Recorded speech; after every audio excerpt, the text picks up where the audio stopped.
Hello friends, welcome to my YouTube channel. So today in this video, I am going to show you how to hide apps on home screen. Go to your settings and tap on the option home screen. Now scroll down. Here you can see hide apps on home and app screen. If you tap on this one, you can see lots of the applications from your device you can see here. And the list of application, you have to select the application that you want to hide from the home screen and the app screen. So simply here you can see the camera icon is here. So let me show you. Now I am going to hide the camera from the home screen.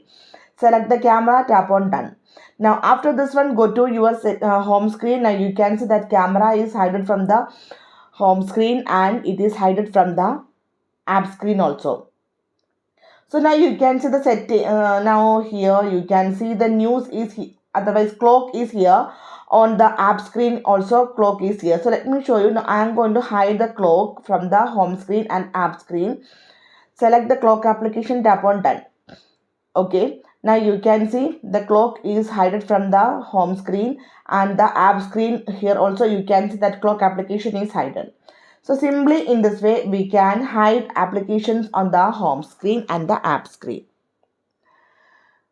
To hide apps for privacy or keep your home screen clean. So simply in this way you can hide apps on home screen. So hope you guys enjoy this video. Thank you for watching. Thank you. Bye bye.